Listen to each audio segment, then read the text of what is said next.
Greetings. In this video, I'm going to read my most recent master's thesis. I used this thesis for a master's program that I completed in May of this year. This was my second master's program, and of course, in typical cultural Marxist fashion, the university that I was attending required the final pro-seminar to be centered around diversity, as defined by university culture.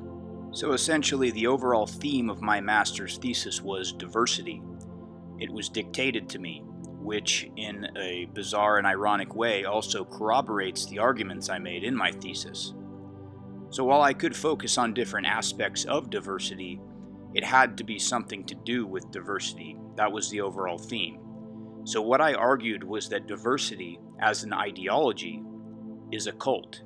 And the way I did this academically was to compare it to the most respected and well-known criteria used to identify cult tactics and behaviors. When academics compare something and test a theory on it, this is generally referred to as a comparative analysis.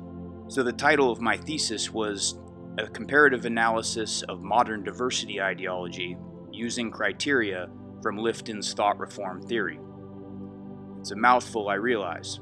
So that leads me into something I wanted to discuss first and foremost, which is what I perceive to be the weaknesses of this paper. The first is that because I had to discuss diversity, I had to define it as an ideology and as an agenda and contextualize it, which wasn't difficult per se, but it must be understood that diversity is really only a front buzzword and represents a host of subversive ideologies and sub-ideologies, which are actually at the root of cultural Marxist theory. So really, it would have been a better essay if I could have defined the ideology as cultural Marxism, but that was of course not really an option. Secondly, I had a length restriction of 12 pages, and as you will see, I was only able to cover about 4.5 of the criteria in this theory before I got to 12 pages. So really, this paper could have easily been 20 to 25 pages. And that said, I actually might continue working on it so that I can elaborate on all 8 criteria and complete a more thorough and persuasive argument. I'm sure there are more weaknesses, but these are just the ones that I was extremely cognizant of, even as I was writing the paper. This paper was written in APA journal format, meaning it follows the general format required for submission to an academic journal. I received a 100% grade on this assignment, which was kind of shocking to me, despite my professor being an open Marxist and a black guy at that. He didn't recommend that I submit this to a journal, however, for obvious reasons. No journal would publish such a crushing indictment on the holy doctrine of diversity. That said, let's get started.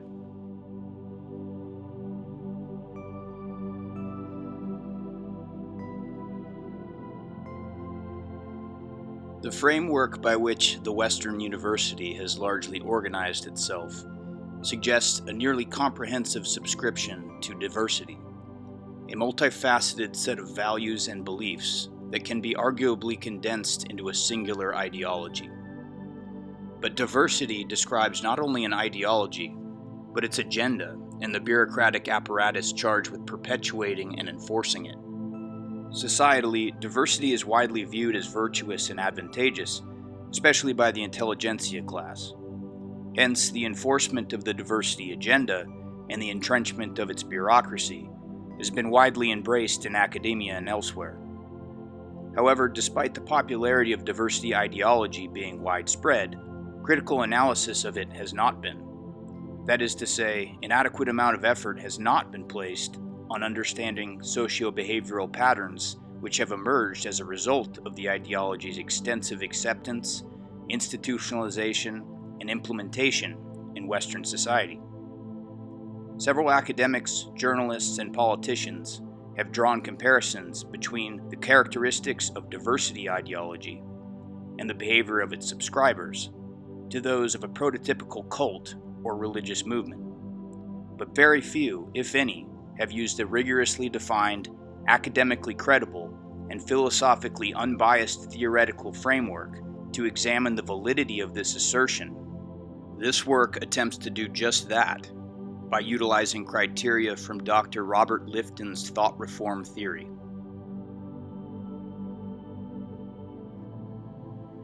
Dr. Robert J. Lifton is a distinguished professor of psychiatry at the John Jay College of Criminal Justice, City University of New York. Lifton has focused his research in the area of coercive persuasion, more commonly known as brainwashing, and is perhaps best known for his theory of thought reform. Lifton's 1961 book, Thought Reform and the Psychology of Totalism, a study of brainwashing in China, is based on a study of coercive techniques used by communist indoctrinators in Maoist China. Beginning in 1953, Lifton interviewed 25 Western, mostly American, prisoners of war, priests, teachers, and students who were imprisoned by the communist Chinese government after 1951. As an additional part of his study, Lifton interviewed 15 Chinese nationalists who had been subjected to communist indoctrination in Chinese universities. Totalism, a word first used in Thought Reform, 1961, is Lifton's term for the characteristics of ideological movements and organizations that desire total control over human behavior and thought. Consequently, Lifton is a scholar who is considered an expert on the psychology of brainwashing and therefore the formation of cults. Collins, 1982. While writing an article on cult formation for the Harvard Mental Health Letter in 1981, Dr. Lifton enumerated his 8 criteria for thought reform. Quote, "Among the methods of thought reform commonly used by cults are milieu control, mystical manipulation, the demand for purity, a cult of confession, sacred science, loading the language, doctrine over person, and dispensing of existence." In an interview conducted by Freedom of Mind Resource Center's Stephen Hassan, 2016, Lifton noted that the popularity of his research on thought reform, quote, "It shows that these are universal psychological possibilities, not limited to the Chinese communists, nobody else," unquote. Indeed, Lifton has also written extensively about other types of authoritarian ideologies and their thought reform campaigns, namely Nazi Germany, Lifton 2017. To quell any further idea that Lifton's theory is biased against leftism or racial non-whites, it should be noted that Lifton himself is a leftist and is also ethnically Jewish. He has been a vocal critic of the presidency of Donald Trump and has examined Trumpism through the lens of his thought reform theory, drawing several interesting parallels. Lifton 2018. Therefore, it would seem any ideology could be analyzed through Lifton's thought reform theory, but logically a prerequisite should be that the ideology can be clearly defined. The term diversity is applied in a multitude of contexts, some very specific and others very sweeping. Stolberg and Weinberg, 2011, in their edited work, Diversity in American Higher Education, noted, before the end of the very first page, that diversity has a, quote, shifting meaning, unquote, and their text, quote, redefines the agenda for diversity as we know it today, unquote, page 1. An agenda suggests an underlying ideology, and therefore, for the purposes of this analysis, diversity shall denote a socio-political ideology which is inexorably linked to its other popular sub-ideologies such as multiculturalism, left-wing collectivist identity politics, socialist equity politics, postmodernism, intersectionality, and critical theory, i.e., sociocultural Marxism. While describing how diversity eventually became the very framework by which universities are organized, Christopher Loss, 2014, notes that post-1965 mass immigration to the United States carried with it many, quote, unintended consequences, unquote, page 15. Unprecedented rates of foreign cultural influx made the prospect of integration and achieving educational outcome equity to be even more difficult and less realistic for newcomers. This insecurity made the installation of multiculturalist organizational frameworks a popular solution among academics, Thus, what Loss, 2014, calls, quote, the institutionalization of diversity, a pluralist framework in which identity was channeled through the prism of diversity, occurred nationwide, unquote. Page 229. Heather McDonald, 2018, points out that the diversity agenda is also closely linked with postmodernism, critical theory, and identity politics, as evidenced by the campaigns of, quote, diversicrats, unquote, in academia who seek to delegitimize classical knowledge and literature at an institutional level because it is written almost exclusively by white males. Administrators influenced by the diversity agenda carry out postmodernist and critical theorist-inspired agendas because the ideologies are inexorably linked. Diversity's central tenet is the breakdown of the human species into a number of diverse identities, each with its own vision of society and the world. And so, given this conceptualization of diversity, which will be the one used in this analysis, it is safe to assume that modern diversity ideology is definable and can therefore be legitimately analyzed using the criteria set forth by Dr. Lifton. But to what extent does the modern diversity ideology meet these criteria? The answer, which all academics should note, is that diversity meets all 8 of Lifton's criteria to a very notable and alarming extent.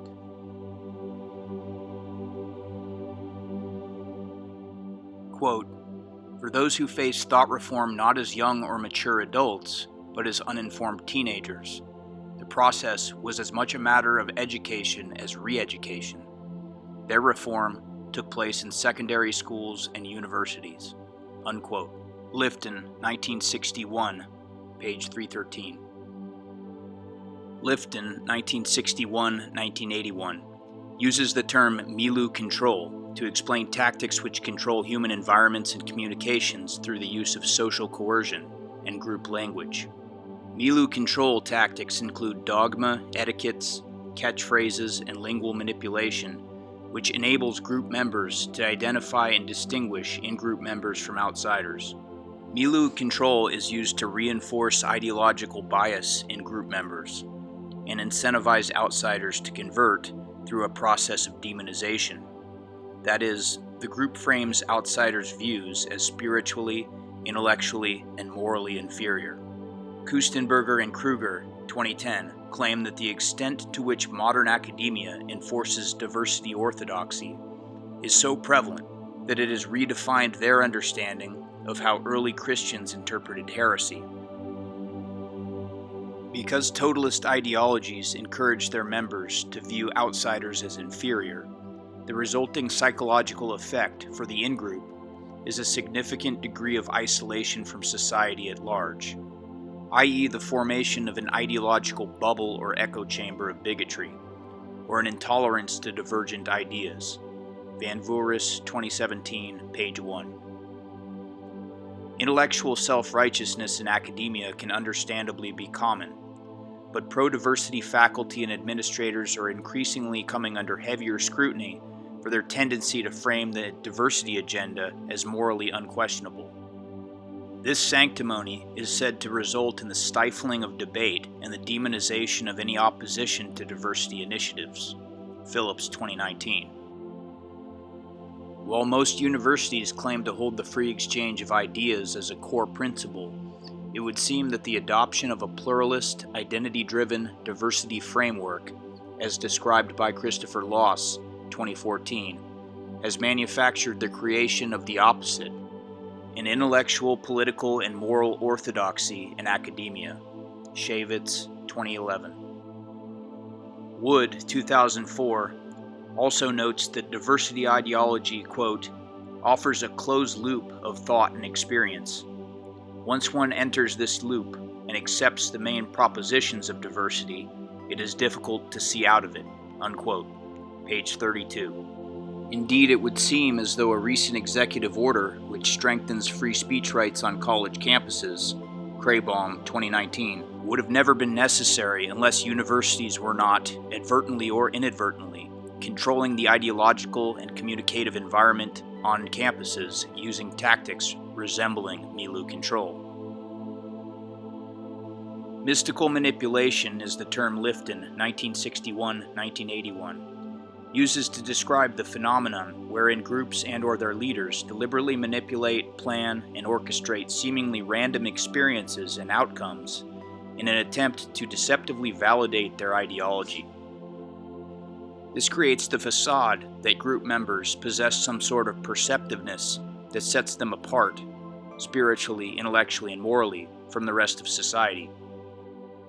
The understandable psychological result is that subscribers to such an ideology will make deliberate efforts to manipulate and distort reality in the absence of a sufficient number of events which validate their ideology, thereby creating a self-fulfilling prophecy.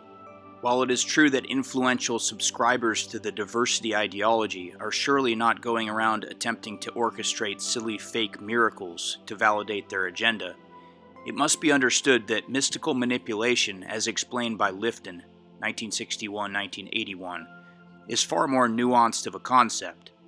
It can be much more subtle and can manifest itself simply as the advancement of deceptive or unreasonable reinterpretations of events or realities by group members. Lifton himself has accused Donald Trump of assaulting reality, which he would almost certainly classify as a mystical manipulation tactic. Quote, essential to understanding Trump is his attempt to subject the public to his own solipsistic reality, and therefore destroy our shared basis for democracy, Lifton 2018. Diversity ideology, being intrinsically linked with identity politics and postmodernist reinterpretations and applications of Marxist conflict theory, perpetuates the notion that oppression and discrimination are ingrained and therefore rampant in Western society. And yet, when reality cannot consistently be squared with that narrative, the group instinct is seemingly to conjure up oppression and discrimination where those outside the group cannot perceive it. Unsurprisingly, there are numerous examples of this phenomenon in the now diversity-based university environment. According to Riley, 2019, the main motivation behind the over 400 hate crime hoaxes he has documented over the past decade, especially those on college campuses, is to, quote, call attention to real incidents of racist violence on campus, unquote, page 1. But one might ask, if there are so many incidents of racist violence on college campuses, why would anyone need to fake a hate crime? Because, as Riley, 2019, notes, quote, there's very little violent racism in the modern United States. Interracial violence is actually quite rare, unquote, page 1. So, despite the statistics, which refute the notion that there is a great deal of racial violence, diversity ideologues are convinced that it is rampant enough to justify orchestrating fake hate crimes just to bring attention to the issue. McDonald, 2018, argues that this phenomenon may also be why the concept of, quote, unconscious racism has so eagerly been absorbed into public discourse in recent years, unquote, page 87. Diversity advocates seemingly require what essentially amounts to unprovable racism just to justify their ideology. Similarly, microaggression theory, which like diversity ideology is informed by critical theory, seems to fit aptly into the definition of mystical manipulation in that it advocates to interpret the existence of bigotry where it often cannot be perceived by others. Nagai, 2017, notes that according to Su, 2010, it is not unconscious racism that is to blame for racial inequities. It is the microaggressions of daily life, committed by even the most well-intentioned of white people. Su et al., 2008, claim that a white person who says they are quote-unquote colorblind, or quote, we are all human, unquote, is advancing a racist microaggression, page 332. Apparently, speech which was once considered benign or even sympathetic and humanistic is now interpreted as a form of belittling and alienating discrimination by diversity ideologues. As Lifton, 1981, noted, in the absence of obvious events which validate their ideology, subscribers of a totalist ideology will often make deliberate attempts to manipulate and distort reality, thereby creating quote-unquote self-fulfilling prophecies, page 1. McDonald, 2018, notes that grievances advanced by radical feminists who argue there exists a campus rape culture at Western institutions of higher learning are based on deceptive and obsolete studies. Hence, this phenomenon may represent a similar false reinterpretation of reality to serve the ideological purposes of the group. Diversity bureaucrats routinely capitulate to such distortions of reality, despite presentation of objective evidence which informs them to the contrary. Fellow, 2008. Lifton, 1961-1981, used the rather self-explanatory phrase demand for purity to explain the tactic used by totalist groups to encourage their subscribers to view the world through a binary black and white lens. Consistent emphasis is placed on members to conform to the ideology and struggle for ideological purity. Shame and guilt are powerful control mechanisms in demanding purity from group members, as dissenting opinions are deemed evil or taboo. Predictably, a parallel can be seen here with modern opposition to diversity initiatives in the public sphere. When employees at Microsoft recently questioned the virtue of the company's diversity policies, it sparked heated debate and was even considered newsworthy. Guillen, 2019. In academia, opposition to the diversity agenda is scant, while demand for purity is rampant. This is perhaps most poignantly exemplified by the remarkable increase in mandatory diversity course curriculum at academic institutions all over the Western world. The Association of American Colleges and Universities, AAC&U, is one of the leading forces in curriculum transformation projects, which push to incorporate mandatory diversity requirements for university and college students. Hargreaves and Skirrett, 2008. According to a survey conducted by the AAC&U, 60% of the institutions participating in their projects have installed a mandatory diversity requirement. Bernstein, 2016. Mandatory diversity classes range from the benign and arguably genuinely educational, such as Occidental College's The History of Human Migration, Bernstein, 2016, to the almost laughably contentious and anti-white, such as Kansas University's course offering Angry White Male Studies, Gottschling, 2019. To ensure their views align with the diversity orthodoxy, ideologically subverted faculty and administrators have also implemented in-house ideological litmus tests for education students, student government candidates, new teacher candidates, and tenure-eligible professors. Hinkle, 2015, Graeber, 2012, Gunther, 2017. And yet, the American Association of University Professors, AAUP, and the vast majority of academics and administrators surveyed strongly resisted proposed government legislation in Florida designed to create ideological equity at universities. Such legislation would require similar ideological or political litmus tests as a qualification for employment. Flaherty, 2019, AAUP, 2017. Ensuring ideological diversity in universities and colleges does not seem to be a top priority for the diversity regime, at least in practice.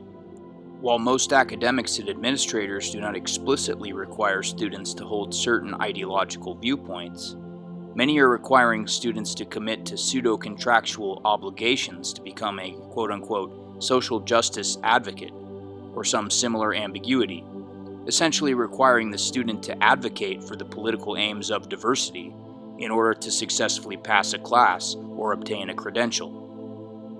The National Council for Accreditation of Teacher Education, a federally approved accreditor, assesses the quote-unquote disposition criteria of teacher trainees as a requirement for certification. According to the Council standards, quote-unquote dispositions also encompass quote-unquote beliefs and attitudes related to social justice, ACTA, 2005. Lifton, 1961-1981, described confession as another thought reform tactic used by totalist ideologies. Confession is the practice wherein sins are defined by the group and are confessed by group members, often to signal their obedience to the tenets of the ideology and therefore their virtue within the group. This quote-unquote sin can subsequently be abused by influential group members to demand purity within the group, while simultaneously being used to incentivize conversion in outsiders by morally shaming them. To conceptualize how diversity ideology relates to confession, it must be understood that diversity assumes that racial equity and affirmative action policy is morally valid. Diversity is often married at the hip with its fellow catchphrases, equity and inclusion, forming the metaphorical holy trinity of the sociocultural Marxist creed. Equity and affirmative action policies, by their very nature, assume the validity of social privilege theory, which states that groups are inherently dominant and/or privileged, while others are inherently subordinate and/or marginalized. This is exemplified by the fact that diversity initiatives seek to establish proportional representation of identity groups assumed to be historically and currently underprivileged, regardless of their quantifiable economic privilege or lack thereof. The underpinnings of quote-unquote inherent racism fall under this same theoretical framework. With this in mind, it is no surprise that diversity ideologues encourage confession in those deemed to be part of the privileged and/or dominant group, manifesting itself as a sort of original sin mentality. Those who subscribe to the notion that they are inherently privileged or racist, based solely on their identity, are encouraged to confess to this inescapable and undefinable advantage in somewhat self-flagellating fashions. Lockhart, 2016, wrote an article that was actually published in an academic journal entitled, quote, "Unhappy Confessions, the Temptation of Admitting White Privilege," unquote, where she opined that, quote, "admissions of white privilege or racism can be conceptualized as Foucauldian confessions," unquote. Page 1. Foucault was, of course, a neo-Marxist postmodernist. Professor of Psychiatry Gary Hirschberg, 2019, of the Washington University in St. Louis, offered a course entitled, quote, "Exploring White Privilege, Beyond Guilt and Confession," unquote, which again supports the notion that privilege is often interrelated with confession by those subscribing to this ideology. In this article, Hirschberg even frames non-whites as priests dispensing absolution to whites who have confessed their privilege. Matthias and Mackey, 2015, argue that even white teachers who are devoutly committed to social justice cannot judiciously serve non-white students until they first learn how to, quote-unquote, deoperationalize their whiteness. Page 3. If they don't, they risk taking on the heretical role of a quote-unquote white savior, i.e. the act of seeking to improve the lives of non-white students without accepting that they have, quote, racial culpability in maintaining whiteness, unquote. Page 4. Diversity ideology and the way it manifests itself through the socio-behavioral patterns of its subscribers also has several similarities to the remaining 4 criteria of Lifton's thought reform theory, which are sacred science, loading the language, doctrine over person, and dispensing of existence. Perhaps the most notable among the remaining 4 criteria is the tendency of diversity ideologues to partake in loading the language, which describes the phenomenon of how subscribers use new words, slogans, or phrases that outsiders do not understand. Lifton, 1981. So great is the extent to which postmodernist diversity ideologues have manufactured their own dialect, that deliberately nonsensical hoax papers using this jargon have actually been submitted to peer-reviewed academic journals and published. Sokol, 1996, Wilson, 2018. Loaded language also consists of what Dr. Lifton, 1981, calls, quote-unquote, thought-terminating cliches, page 1, which are commonly used phrases used to end inconsistent or uncomfortable thoughts, beliefs, or attitudes about the ideology. Thought-terminating cliches have the capability of altering people's thought processes to conform to the group's way of thinking. One of the diversity ideology's most generic slogans is arguably a thought-terminating cliche: "Diversity is our strength." Professor John McWhorter of Columbia University, 2018, contends that diversity ideology, what he calls third-wave anti-racism, is, quote, "a profoundly religious movement," unquote, which uses the word, quote-unquote, "problematic" as a proxy for blasphemous. Quote, "The social mauling of the person with problematic thoughts parallels the excommunication of the heretic," unquote. McWhorter, 2018, page 1. In closing, several academics, journalists, and politicians have characterized diversity as a cult or religious movement. McWhorter, 2015, Bauerlein, 2019, Derbyshire, 2011, Eskelin, 2016, Beck, 2018.